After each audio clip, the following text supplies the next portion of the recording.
Today we're going to make traditional Scottish shortbread, and you start with 200 grams of softened butter. It has to be soft so that you can add the sugar easily into it, and that's 100 grams of caster sugar. And we're now doing a thing called creaming the butter into the sugar.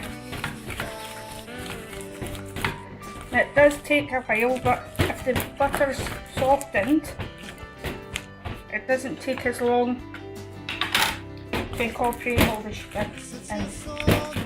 We're looking for it to get light and fluffy and paler in colour. You can actually feel the grains of sugar getting lessened as you go around.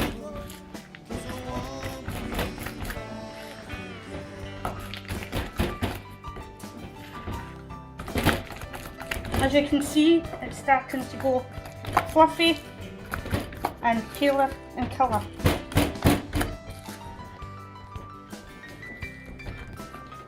You can of course do this with an electric beater, but it's not as good for the bingo ones.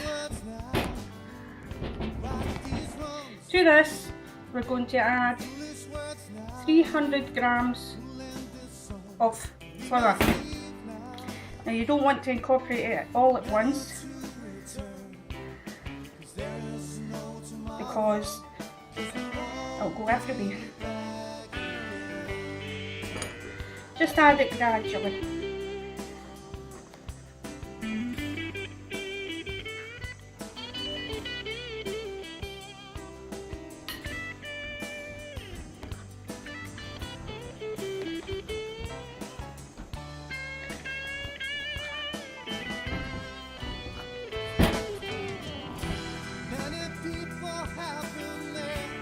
It does take quite a lot of beating to get it in, but it's well worth it.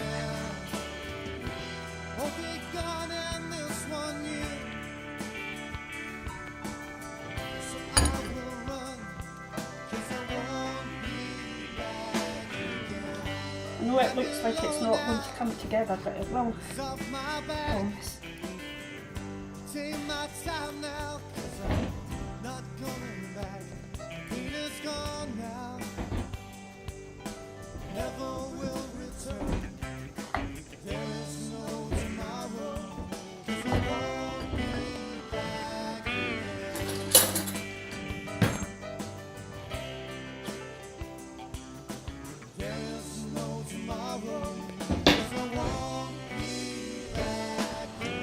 You may want to change to a spatula if you think that's easier.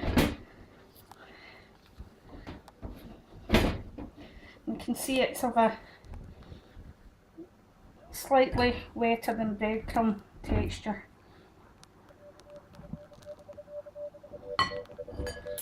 Finally add the last of this flour, again sifting.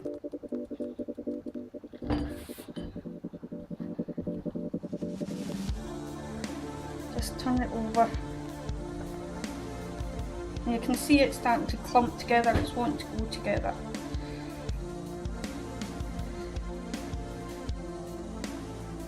Oops. That's when you get your hands in and start pressing the dough together to bring it into a nice big ball of pastry.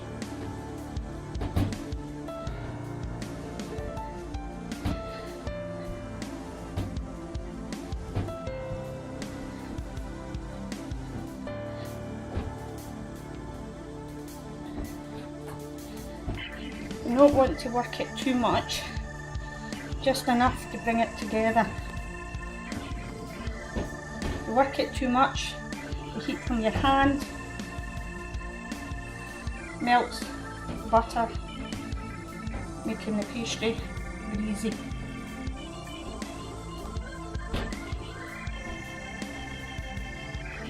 once you've got it to fall and out on the table, I knead it just a few seconds, get all the wee bits up, and then take some cling foam,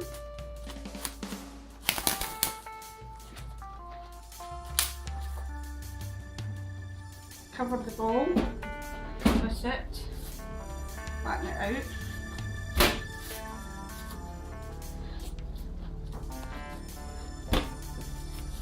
And chill for a good 10 minutes in the fridge.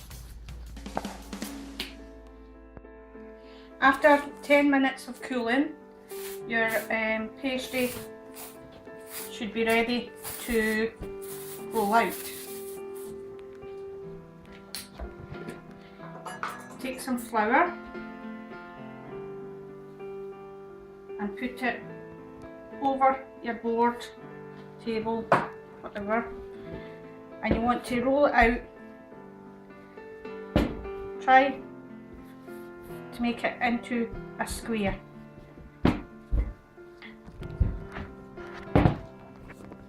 And it is quite a crumbly pastry, but with the butter, once it's cooked, it'll be lovely and creamy tasting. Once you've got it rolled out to the thickness you want, you don't want it too thick or too thin, you then cut fingers.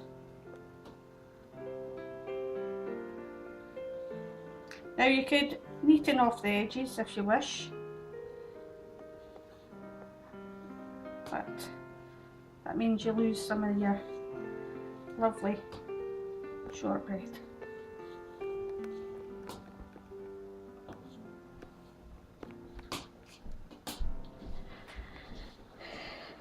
You then decide how long you want it. I'm cutting it about 3 to 4 centimetres.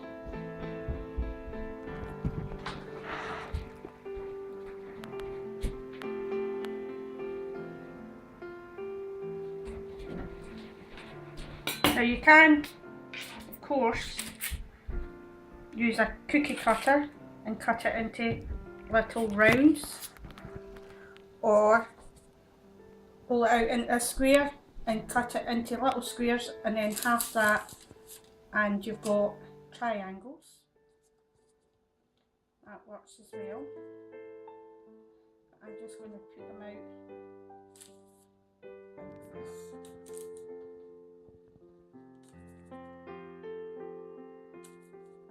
And I'm leaving a space between them, not that they expand or anything, but just to enable the hot air to be round about so that it's evenly cooked.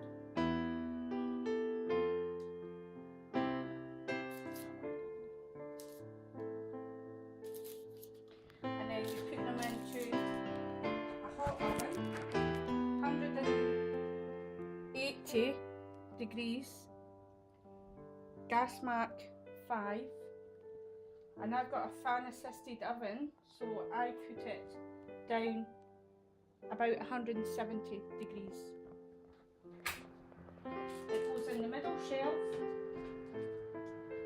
and it bakes for 15 minutes.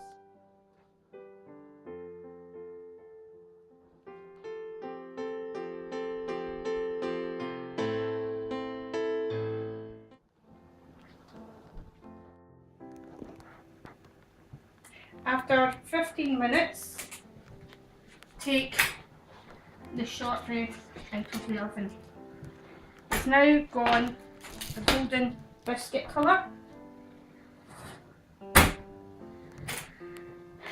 and you leave it for about 5 to 10 minutes to cool slightly. After which you take some sugar and sprinkle it over the top when it's still warm, as this helps the sugar stick to the shortbread. And I know there's some uneven sizes, but people love homemade cakes. There's nothing like it. Put on as little or as much sugar as you want. And after 10 minutes, when they've firmed up, you can put them on your cooling rack.